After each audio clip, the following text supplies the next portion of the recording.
Hey guys, welcome back to the Pulling Curls podcast. Today on episode 258, we are talking about changes in marital roles.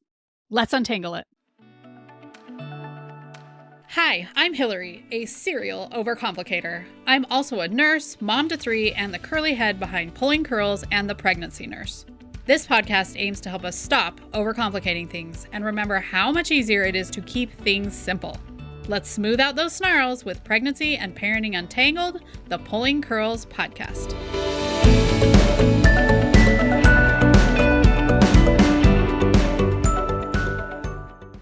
This episode of the Pulling Curls podcast is sponsored by Family Routines. If you are looking to make life easier, teach your kids the things they need to know, and prioritize what's really important to you, come join us in Family Routines. Super excited for today's guest. This is her second time on the Pulling Curls podcast. She is a clinical social worker and a group private practice owner in Syracuse, New York.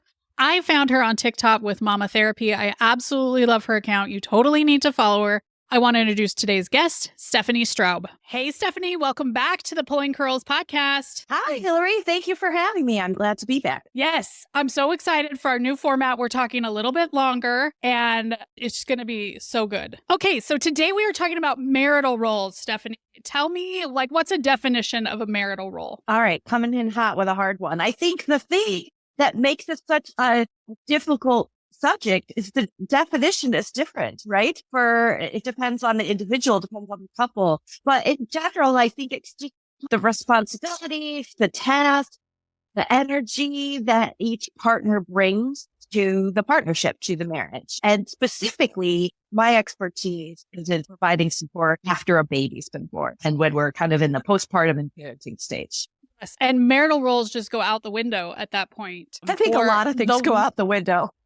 For the woman, right? Because you feel horrible. You've had a major medical, which I think a lot of people don't really look at as that way, but they should, especially partners should be looking at it that way. You know, my appendix perforated last fall. And when I came home, I was like, I am going to get back to regular life. And I didn't, Stephanie. I could barely get to the shower. So, when something big happens, things change. Because you're a doer and a go-getter, and it's like, okay, I could stay on top of things. And then all of a sudden, something happened, like a surgery or like a new baby, that all of a sudden, it's a miracle if you took a shower that day. That was a good day, right? It's like a departure. Yeah. It's like dating all over again, but with diapers. This is actually why when I created my birth class, forever ago, over 10 years ago, I was like, how do I want to make mine different? Because I think the thing that I brought to the table was that I have now been married 27 years.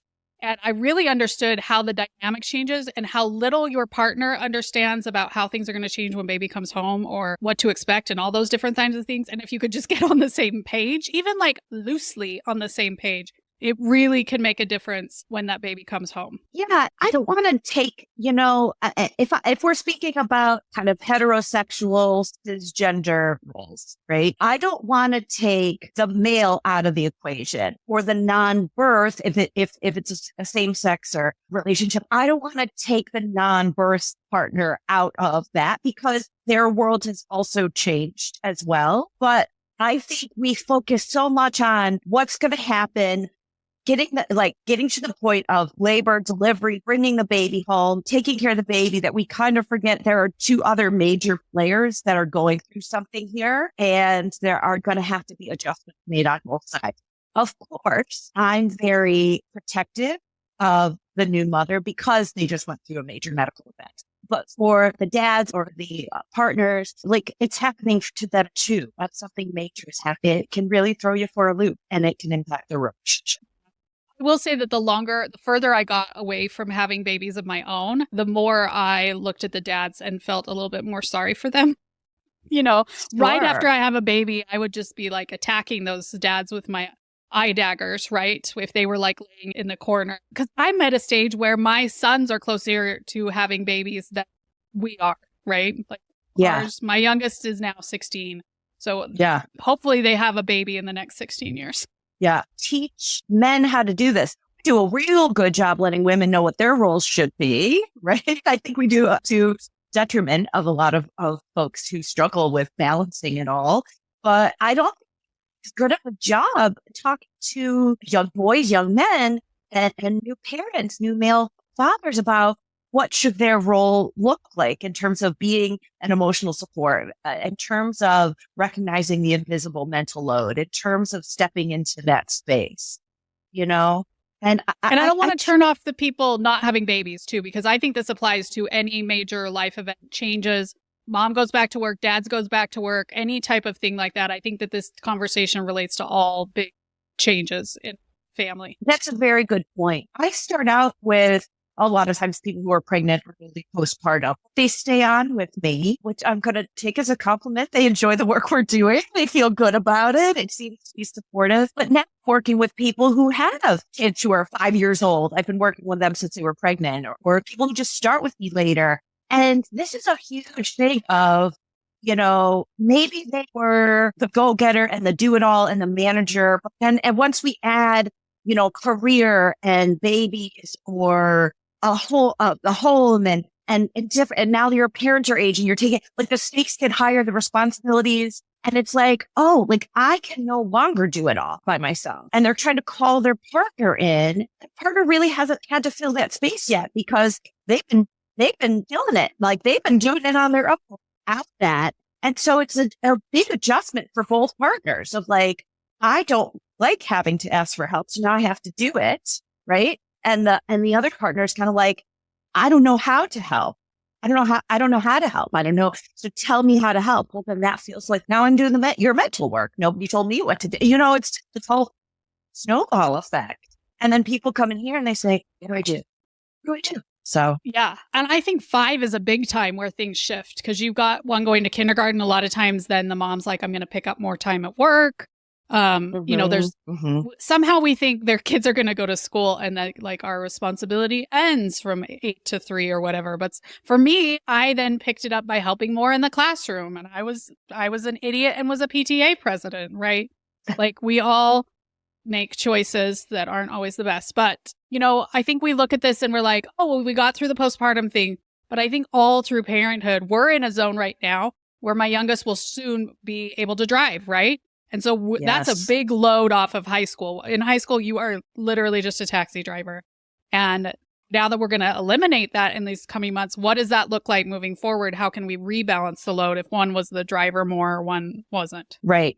Right. And I think things have evolved where this generation's partners, like they might be doing more than their dads and their grandfathers did, but there's still this issue with the mental load. Somebody still maybe has to tell them that something needs to be done. And that's a lot. That's a lot. And they're willing to do it, but they might not recognize it needs to be done without them being instructed to do that. So I acknowledge that that's not progress, but I think the demands on the American family have evolved a lot faster than these roles, marital roles in marriage and parenting. So as the demands on the family are increasing, right, the shifts are not kind of shifting at the same rate. Yeah. Yeah. And this whole mental load thing is something that is just like women have always talked about it, right? Like we're in charge of getting all the presents. We're in charge of making sure kids get their yearly checkups. Even if our partner will take them to the checkups or come with us and support us in the checkups or help us pick a pediatrician, a lot of us still have all the kind of the mental work of that little task list that we're like, okay, they're turning 1. We also need to get an appointment. Okay, we also need to get a dental appointment. Okay. I don't think we talked about that the first 15 years of my parenting, maybe 12 years. I think it's just in the last 5 years, maybe, that this has really started to come up, that people are verbalizing. Because I would just be like, why do I have to make the to-do list, right? Yeah. Yeah. So interestingly enough, I was working with a client a while back who was struggling with this in their partnership.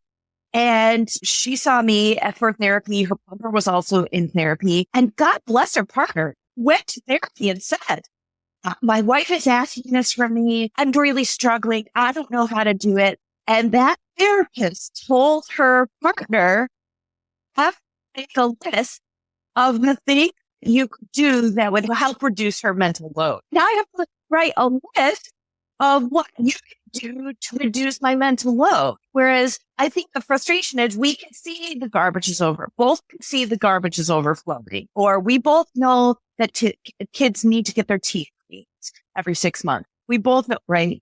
And but there usually is default parent that falls on.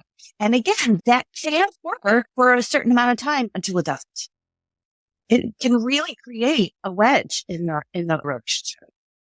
So, and honestly, the default parent, it changes, right? So just recently, our school likes to change the communication method about every 6 months, I swear. And so I was getting the emails and my husband wasn't getting the emails because I had gone through and clicked all the 600 boxes that I needed to get the emails. And he was just like, whatever. But, my appendix ruptures and I'm still like, hey, did you know that Paige has testing today? Hey, did you know, and I'm like, why we are both parents. We both have email. Why is this always falling on me to check the email and know what's going on with her at school? Where it had worked prior to that because I, again, was fully functioning and was top-notch, right? Right. But you never know, like we didn't plan my appendix to rupture. You just never know. Or I go to a conference and all of a sudden I'm at the conference and I'm having to send him a text and be like, did you see the email? And he goes, what email? And then I'm like, right. Yeah. And so I think there's a couple of things that we can do around this to address it.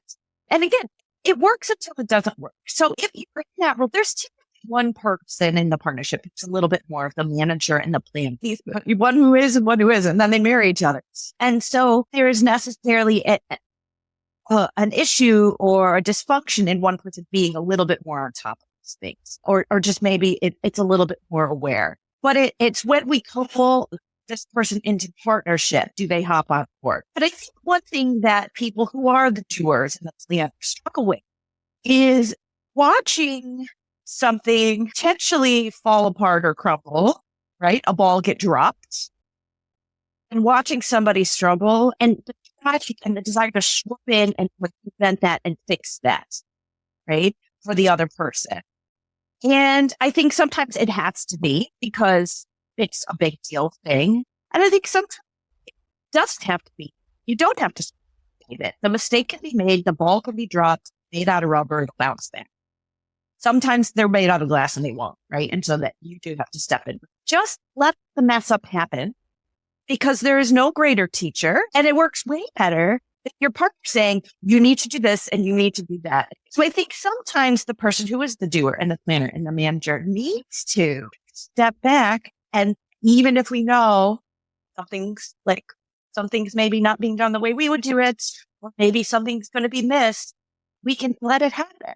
We can let it happen. And if there's a consequence or repercussion, right, that will be the learning tool. Yeah. Or it's just a different way to do something, right? Because I worked dinner time when my kids were little. I worked 3 to 11. And my husband wouldn't plan meals every day like I would. So a lot of times it was mac and cheese or like fried rice, just kind of like whatever. He was feeding the children. They were getting fed. But I was bothered that it wasn't the way that I was doing it. And finally a friend was just like, you just have to let him do it the way he's going to do it. And then if you want to, you load up extra vegetables on your day. Yes. Yeah. Yep. That's a great point of just because it's different doesn't mean it's wrong. Just because it's different doesn't mean it's wrong, And that's okay. And we can sit back and we might always feel some level of distress about it, right? But we can sit in that distress in pursuit of what's best for the relationship. Because if you are harping on, hey, I need you to help out with dinner. And then they help out with dinner. And they're like, no, not that way. Well, what's that in the relationship? That's not going to feel good for your partner. And it creates this marital hut where we're kind of parentifying one partner with the other. That's just going to wear everything down. So it's important where we can to sit back.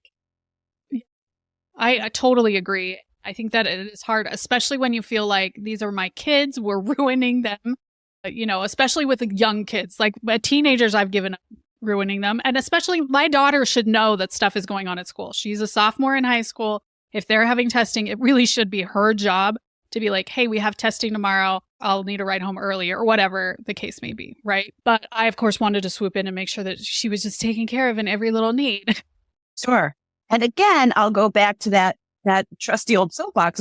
That's kind of what we're told to do, right? That we're kind of the emotional caregivers for everybody and everything, right? And that's kind of what our role is. And if something happened, we feel unnecessarily, a lot of the times, guilty about it. Yeah. One thing that I encourage for couples that I work with, and I say couples, I don't actually do couples work any longer, but I do couples work by proxy. If that makes any sense, right? So I'm working with the individual, they're coming in. I recommend this to pretty much everyone, and it's called a Sunday sit down. I would love to give credit to wherever I pick this up from, and it doesn't have to be Sunday, but I like the information. Down on a Sunday evening with your partner. And we look together at the calendar. And this is what I mean by somebody might be more of the leader in the partnership and the pairing, where they're the one who's going to come in with a suggestion to do it. And they're the one who might sit down and say, okay, remember, let's do this and set up. But you sit down and you look at everything coming up in the next 7 days. This is where this kid needs to be at this time and this day and this. Instead of conditioning oneself to say, you do it, you do it, you do it, you do it, I'll do it, right? We just say, all right, I'm going to do that. Or, there's a dentist appointment on Thursday that Joey needs to be taken to. Who's going to do that? Instead of positioning oneself as the delegator of the tasks, really allow yourself to be in partnership with your partner and together decide who's going to take up what. And I think that really helps because there's no assumption. It's discussed and there's not one person who's in charge of giving out the task. They're decided upon together. So while there may be one person who might be more aware of the tasks, that's the starting point, right? Because once that person takes them to the dentist appointment, well, what happens at the end of that dentist appointment? We make the next dentist appointment, right? And now they've scheduled the next dentist appointment and they're the keeper of that knowledge. They're the one who's bringing it. Does that make sense? Yes. Yeah. It is crazy how much, I don't know if it's just women, but we just, all the things that are in our brain that don't ever come out. I think a Sunday sit down, especially like birthday parties, that was always just like, my kid would get a birthday party invitation at school and I would just crumble because I'd be like, oh my gosh, we have to go to the store and find a present. I'm going to have to get him to the birthday party. I'm going to have to pick him back up. Or I had to stay at the birthday party, the whole time. Whereas my husband would be like, great, you're going to Cooper's birthday. Right. But he didn't realize that, there was the getting the gift. There was and he's much better about this now. I just think it took some time to be like, can you take her to get the gift? To verbalize all those things that come in our head with the invitation, right? Yes. And I had another client that I was working with that was just planning a vacation, and it was like a spring or February break. So, they have to pack the kids, but it's not as simple as like getting the stuff from last season and throwing it in a suitcase. The funny thing about kids is they grow. Yes. It's off last summer. Why not this spring when we go to Florida? And if they don't, then I have to go and get new stuff or go shopping for new stuff. And then we have to try that on, right? And the was unaware of this. And there's one super woman in the partnership that like kind of does it all. And that's like a batch that they wear but they burn out, right? So they're not talking about the fact that they're doing this stuff. And so again, until they're maxed out and now they're like frustrated and burn out. So it wasn't until they shared with their partner, oh my gosh, I was so stressed out at work today because I was thinking about this. And their partner was like, wait, what? Like, had no awareness that this is what was going on behind this. Yeah. Trip planning is a big one with mental load, right? Because my husband's just like, I'll put the bags in the car, right? Like he's just thinking we'll just get things. It's kind of like the actual tasks of the trip, right? Yeah. Instead of like the finding the hotel, booking the rental car. For me, that was always a really tough time. And then we would get on the vacation and things would start to go wrong. And I would blame myself that things were going wrong, even though I'd done everything that I could, right? Stephanie, am I the only one here? No, I hear that. Yeah. How talk about the things that need to be done in the home? Send a message. Like, I need you to empty the dishwasher, or can you help me the kids' bag? That kind of it sends this message that this is my task that you're helping me out with. This is a favor you're doing for me, as if the dishwasher or the bathing of the kids is only my responsibility. And so I think too, we should talk about these things like, like Joey has a dentist appointment this week. Instead of saying, I need you to take Joey to the dentist, right? Or can you help me in taking Joey to the dentist? I think it kind of shifts the vibe and the tone around. And a great tool for this, the book Fair Play is, and there's a podcast and there's also a documentary called Fair Play. It gives some real strategies. And the book actually comes with, or you can order with the book, these sets of cards. And these cards, all the different jurisdictions in the home and the family. And the couple's down and they divvy up. Okay, who's going to do what? And when it comes to something like birthday party, right? It's if you take on the kids' friends' birthday parties, it is from conception to execution. So if Joey, this imaginary child, Joey gets an invitation, then the parent who's involved in that, whose jurisdiction that is, they get that invitation. And the other parent doesn't do anything about it. That's your job. And we don't go in there and micromanage to make sure it's getting done a certain way. It's that parent's job. And from, okay, and I'm going to put it on the family calendar and I'm going to make sure that the gift gets purchased and I'm going to make sure that they get there, or I coordinate for a carpool or whatever, right? That is that parent's job. And the other parent has to sit back and let it happen without their micromanaging it. So what do you do, though, if their appendix bursts, right? And then Joey has a party. So then are they saying, hey, we have a party on Saturday. Can you help me? Is that the point when you say, can you help me get Joey to the party, right? Because we're still stuff's going to happen. People get sick. I've worked with a couple that uses these cards and they sit down every so often and they re-divvy out the cards. Because again, things change, I have a 14-year-old and 11-year-old and dad would do haircuts. Well, it only took one really bad haircut for my oldest daughter about a year and a half ago. And it was like, we can no longer just take them to the little hole in the wall salon around the corner. She wants a real big girl haircut. So I took that responsibility back because kind of a girl thing and I had a good person. And so I took that back, but then we shift things around, right? So things change that requires the shuffling of the cards for sure. Yeah, that's a really good point. It might just be for a season. It might be a permanent change or it might just be for a season. Well, and ultimately that will get to be a very light load, right? Because she can then, at some point, she gonna take that card, right? She'll make her appointment. Right. She knows the hair girl. She'll text her. She'll make the appointment. She might even drive herself there, right? Yeah. So ultimately, we're trying to give all our cards back to the kids, except for make our own beds. Right. For sure. But yeah, but I think having regular communication about, so in those Sunday sit downs, we talk about the meals and who, and what we're going to plan and this and that and who's cooking and all that kind of stuff. And we're doing that together. Then I think part of that Sunday sit down can be an emotional or relational check-in. So what works this past week? What didn't work this past week? And if it didn't work, you can't just be like, this didn't work, right? You got to come in with some sort of solution connected to that, right? This didn't really work for me. And again, it's relational or emotional, right? But it's great to have a space that you're regularly going to sit down and check in with each other on that level as well. When it is calm, because the worst is when Joey, it's Friday night, the party's tomorrow, he hasn't gotten the gift, you don't know how he's getting there, all those different kinds of things, right? Yes. When it's calm and sometimes removed from the incident, because I know for in my relationship, there are things and I'm like, that bothered me. And so I might just kind of make a note of it. And I'm not kidding. I literally have a note section in my cell phone, right? Of just I think this might be something that I want to talk about. And by the time I'm like, so not even a thing anymore. But in the moment, it was a thing, right?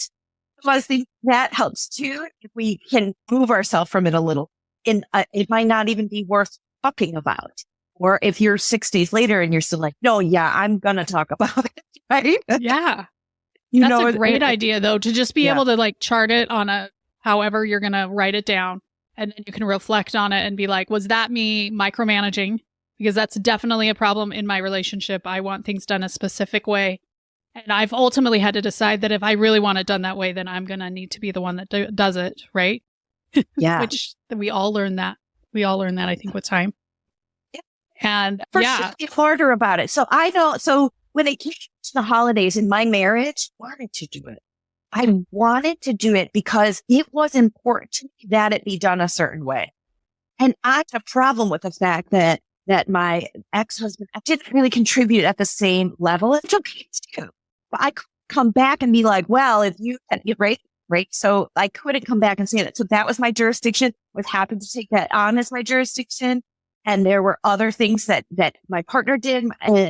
But that's okay too. Like you can hear things that are like, nope, I want this. But then we can't complain that you're the only one doing it. Yeah. That happened early in our marriage with laundry. My husband wants laundry folded a specific way. And I was like, God bless, enjoy the laundry.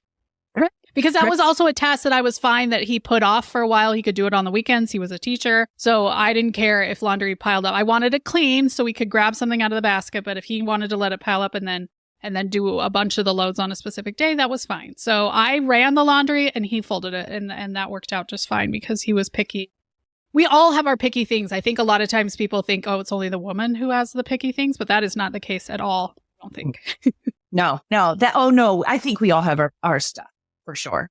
I think we all have our stuff for sure. But I like having that time, like that we prioritize to sit down and to talk about those things. Because if you're somebody who maybe gets a little anxious, like this bothers me, and I need to share, I'm having a thought or an emotion, which means I obviously need to share it immediately in the moment, right? It doesn't always work, right? Because we might be, like you said, might be emotional or reactive. So it's time later and that we know we can address it should we feel like we need to. And that may bring some of that anxiety down in the moment, knowing I will have a space to address this later if I need to. For people, if they're not maybe naturally inclined to bring stuff up on their own, provides them a platform to do that where they don't necessarily have to be the initiator of a potentially uncomfortable conversation. Yeah. So they sit down for the win. And especially I think we have to then verbalize all those things that were in our brain, right? It's not just the dental appointment. It's scheduling the dentist appointment, having a trigger in our mind. So the dental appointment needs to happen and talking about those things if we're not going to get the fair play cards. I don't know how deep the fair play cards go. Like, do they say schedule the dental appointment, take the dental appointment, or is it just like dental appointments? I'm not entirely sure. Like, I think it's like dental appointments and then together you guys decide like what all of that entails. Yeah. You know, but I think we have to be better about talking about all the mental things that come with whatever our task is. So I am the financial person in our house. Like I do the taxes and I get everything in. And sometimes my husband will just like send me an email with attachment, whatever the file is, right? His W-9 or whatever they're called. And I'm like, can you just put it in the drive? You know, and it would have taken him just as long to put it in the drive as it would to email me. But if he emails it to me, then I have to download, then upload, put it in the drive, right? And so when we use our words to just say, hey, this is the drive. When you get things, can you put it in there? That would be great, right? Instead of just sucking it up and being angry about it.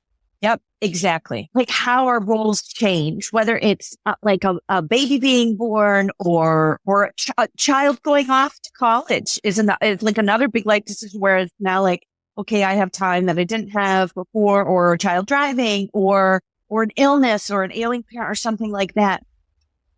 Things that goes unrecognized is there's a bit of loss that goes. Lot of loss that is connected to these shifts and changes. And with any sort of loss, there can be the potential for feelings of. So obviously lives change and shift and individuals change and shift. And I think it's okay to say and look back both as an individual or with your partner of like, remember when we were kids, right? We were just dating and we could just sleep in or eat cereal for dinner, or it was a lot easier to kind of be fun-loving or impulsive. And some of those things have to change. And there's sadness connected to that. And sometimes there's sadness connected to watching our roles change and our partners' roles change. That's okay. Yeah, and I think that Sunday sit down is a great time to be like, doesn't it kind of make you sad that we're not chauffeuring her around anymore? Because I'm sure I might feel that. I'm not going to feel it right now, right in the middle of it. But I'm sure when I'm no longer in the car with her constantly hearing about all the boy problems at school, I'll probably be a little bit sad that I don't have that time anymore. I'll also probably be a little bit happy, and that's okay too. Right. I probably have some of the best conversations with my 14-year-old in the car on the way to gymnastics. Yeah. Because there's something about it that's just where we open up. And so we can have two feelings at the same time, same thing. Yeah. And this is especially true with the new baby. I think I was like, I don't even know who I am. There was a person that I was just a few weeks ago, and that person is completely lost. And I'm never going to find her again. I don't know where she is. Right? Because I just want to cry all the time. And every thought in my whole life is about this baby. And I have no idea what I'm doing. And I used to be really competent at what I was doing. Yeah. And again, I'm going to speak a little bit to kind of a cisgendered heterosexual partnership. But I do want to hold space for males who are conditioned that their job is to be the provider, and how that feels a lot heavier when there's a baby involved. And that's scary, I think, for a lot of partners that have just started expanding their family to feel like, okay, now it just all got real, and now I have to provide as well. And right, wrong, or indifferent, that's a stressful position to be in. And so I want to hold space for that role changing of, Yeah. And I see dads who have been really, in the trenches with the mom the whole time. And when people are in labor, you see that dad just feels so helpless, especially if things are going wrong. They don't know if there's anything they can do. They wish they could do something. They wish they had they have no control, right? There's nothing. They just have to sort of sit there and watch and support, which they may or may not be good at anyway. And so this sucks so much. I think this is a 3-hour podcast, right? We're recording. This happens in partnerships, any kind of relationships, but it's awful feeling. And I think childbirth is probably maybe one of the worst spaces, but that partners feel it, of absolute helplessness. A lot of times people want to be problem solvers for the people that they love, right? This problem, I want to solve it. And they may come in with like suggestions or how can I fix it or whatever. And that feels invalidating to the person sharing the problem, right? But sometimes there is no solution to the problem, like, right? Other than delivering the baby, right? That partner can't do anything, right? They can't really do anything until that baby's born. Like that's on mom, that's on the birthing person. And so I think that can be a real struggle when it comes to, like, now once that baby's here breastfeeding, what can the partner do? It's where the skill of kind of empathy and validation is so, so important. And there's just getting in the hole with somebody, right? So a lot of what happens is, somebody that we care about is struggling.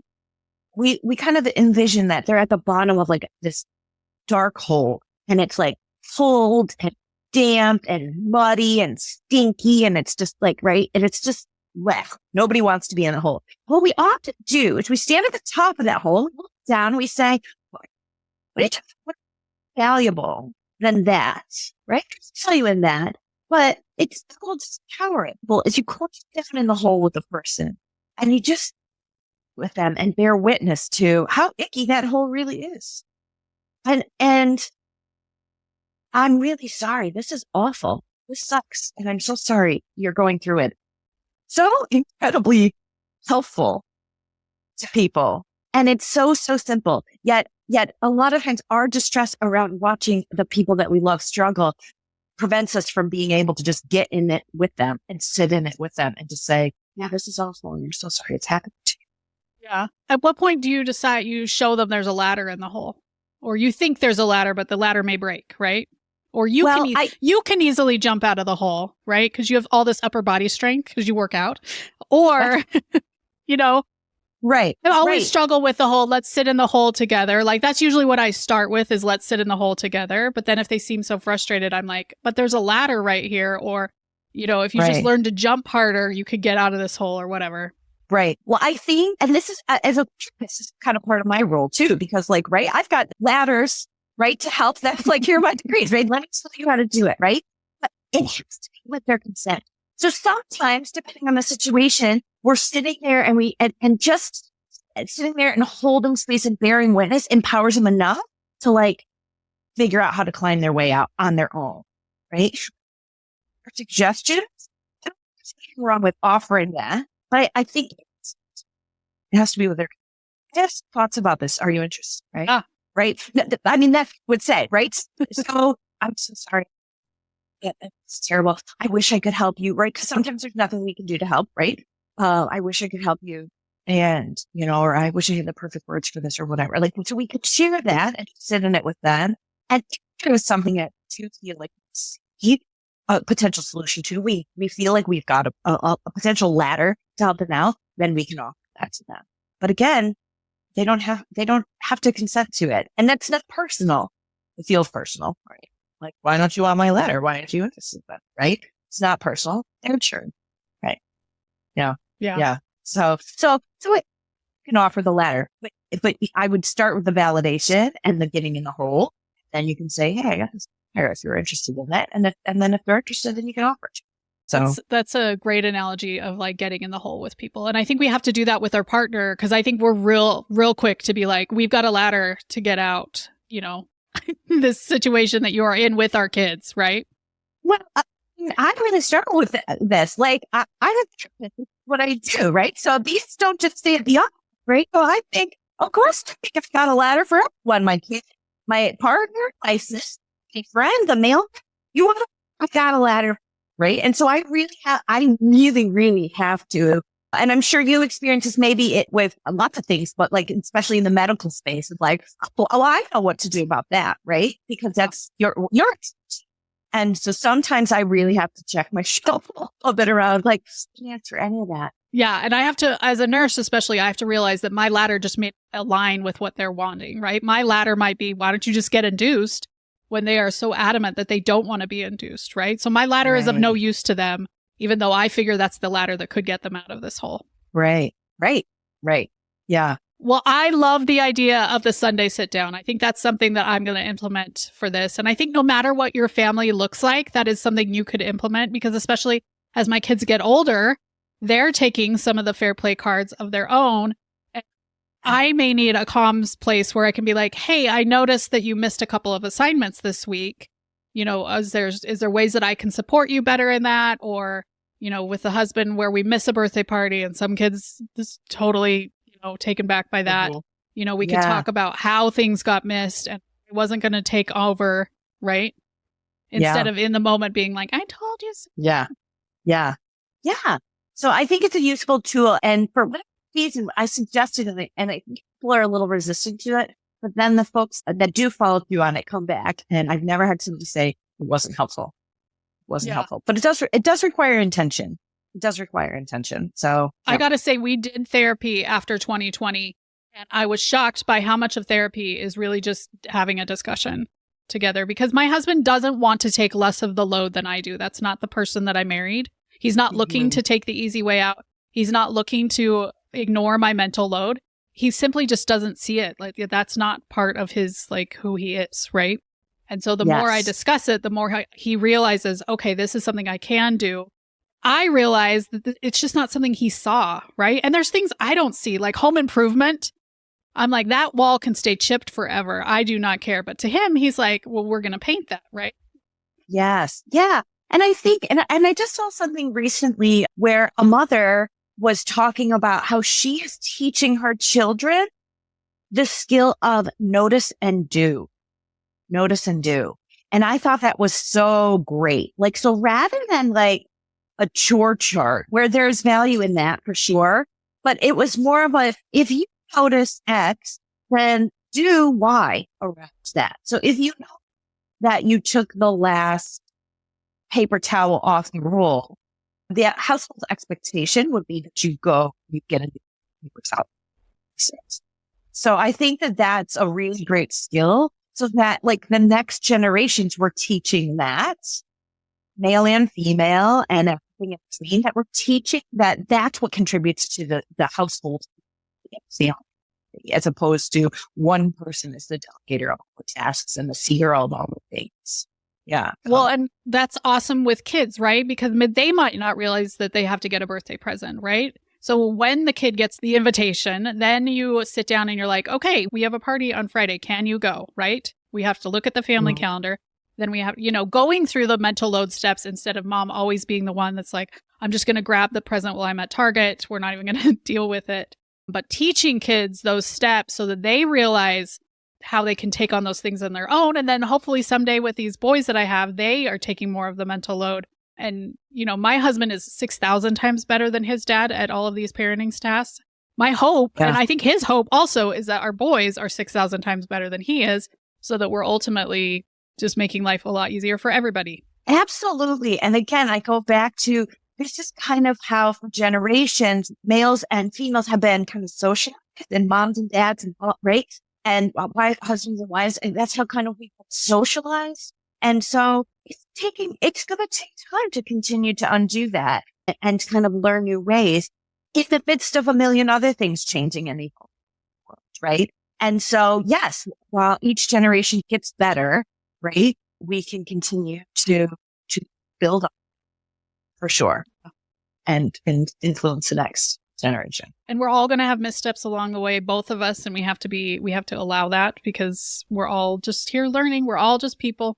Yes, this is true.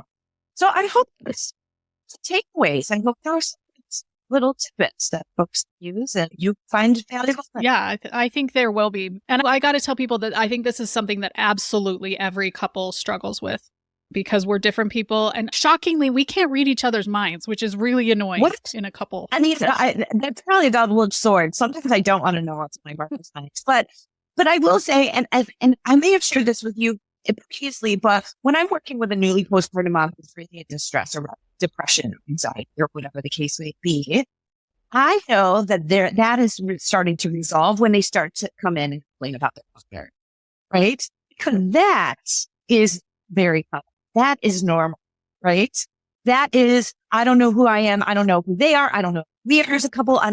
Yes, that is what pretty much I would say every couple goes after having a baby and bringing to the home. So I always feel encouraged. I know they're in a new brand of distress, but I've always encouraged, that the original brand of distress that brought you in here, the depression and the anxiety, is getting to be a little bit more resolved. It's no longer our acute, most pressing issue. If we're coming in and just being like, gosh, I feel like I changed more time than he does. If it's like, okay, yeah, I'm okay. All right.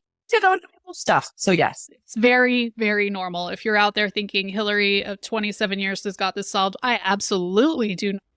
And we still travel this bumpy road frequently at my house. For sure. Stephanie, I think people need to follow you on TikTok. It's Mama Therapy, right? Mama Therapy on TikTok. Yep. Yes. She gives such good little nuggets, because I'm not in therapy currently. But I loved you. I just saw one about grief and how grief, your life gets bigger and that makes grief a little bit smaller, but it's still going to hit your pain button. And I was like, that is so perfect. So I think it's so nice to get little nuggets of therapy while I'm on TikTok from you. So I hope that people will follow you. Are you on Instagram too? I mean, we all are, because who knows? By the time this airs, maybe TikTok will be a thing of the past. Who knows? I am on Instagram, and it's just my name, Stephanie Straub, LCSW. And we'll link that in the show notes. Thank you so much for coming. Thank you for all the work that you do with moms and couples out there. I think it is a great work, and I'm so glad there are people out there like you. Thank you, Hilary. This was a real delight. I appreciate it. Okay, I hope you guys enjoyed this episode. I just thought I love that Sunday sit down, because doing things when things are calm, which Sunday nights tend to be a little bit more calm at my house, really makes such a difference. And when you're like carving out time and it just happens every week, then it gives you that chance to say, hey, this didn't work out for me when things are calm. I think that's such a good idea. I want to know what you guys took from the episode. Come find me over on Instagram, where we can keep the discussion going. Tell me how you adjust to changes in marital roles, and if you have as many issues with it as I do, even though I've been married for what seems like a very long time. Also a short time, though, too. Thanks for being here with us. Thanks for joining us on the Pulling Curls podcast today. If you liked today's episode, please consider reviewing, sharing, subscribing. It really helps our podcast grow. Thank you.